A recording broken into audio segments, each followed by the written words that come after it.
Good afternoon. My name is Edmund Asante, and I'm here with Diane Williams. We are both a part of the Dr. Beverly J. Robinson Community Folk Culture Program at Mind Builders Creative Arts Center in the Bronx. What we do is identify, document, and present tradition bearers in our community back to our community. We've come here today to interview you, Ms. Talani Kennard, because we heard so much about how you are a pioneer for the natural hair movement, and we wanted to learn a lot more about the origins of that. So how do you define your practice, and how do you define the person who practices it? And at that time, I had just begun singing with an a cappella group, Sweet Honey in the Rock, world-renowned. And in that experience, I lost my voice. And at the same time, I began to have my hair braided by my mentor at that time, Nawili Ayo. She is based in Los Angeles, and she had come cross-country on a braiding tour, so to speak, with another young lady. Her name is Fana Chisholm. She was also a mentee of Nawili's. And they stopped in Washington, D.C., began braiding there, and that's where I had a major experience with having my hair braided in what is now known as the very fine micro braids, itty-bitty braids, that's what we called them at that time. Mm-hmm. And cornrowing, single braids, individual braids, and adorned with semi-precious stones. That was the huge difference in adornment. At that time, you know, people were using pony beads, really big beads, but Nawili's trademark was that she made them very, very small and dealt with semi-precious stones. So that's what I had in my hair, and it was just incredible to me. Pertaining to the healing of braiding in the head, how does that actually take place? Well, the healing is really an incredible process, because first of all, when people are coming out of a chemical process, meaning having their hair straight, and making the decision that I want to do something else with it, then the hair starts growing out in its natural state.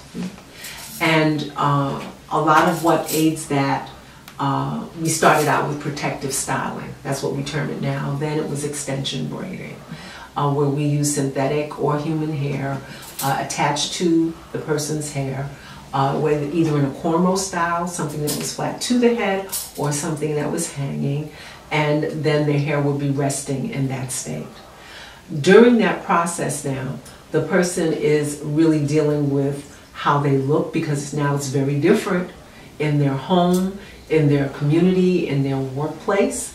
The person who decided to make this step really had to deal with those issues within their family and at the workplace.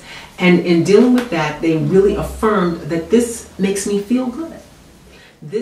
And one thing that I want to say is kind of interesting is how you were talking about the style of kind of mentoring, where you would have maybe 6 women to a head, because my family's from Ghana in West Africa. And I remember the first time I went there, I've been there about 3 times, but I haven't been there for a long time.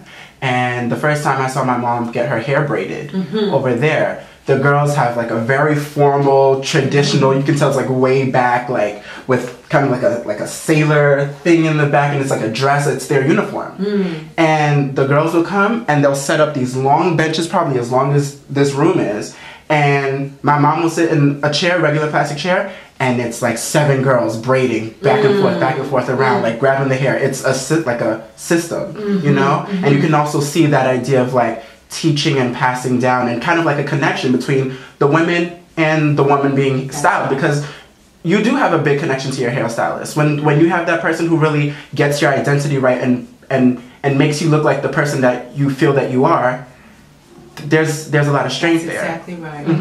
And I kind of wanted to get more into kind of the terms that we've been discussing with the Smithsonian, the ideas of adornment and dress and style. Those are 3 things that we've discussed and turned on their side, and you know, really kind of looked at them from all angles to see the conventional ideas of them, and also the different ways that it takes form, and also the way that it evolves from generation to generation. So my question is, I wanted to ask you, what would be your definitions of adornment and of dress and style? What is it to be adorned? this is like my first time like literally dealing with my own hair, and I'm super tender-headed. So like for the first week, I did not comb it or touch it or anything because it was just like, don't touch my head. I just you know, leave it alone.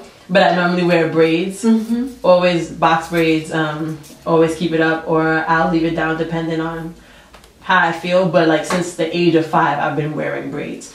I've done perming, but I don't really like perming because the perm doesn't stay in my hair long enough. So it's like rebellion. Yeah, it's like, okay, I might as well just stick with whatever's coming out of my head because the perm is not trying to chill in there.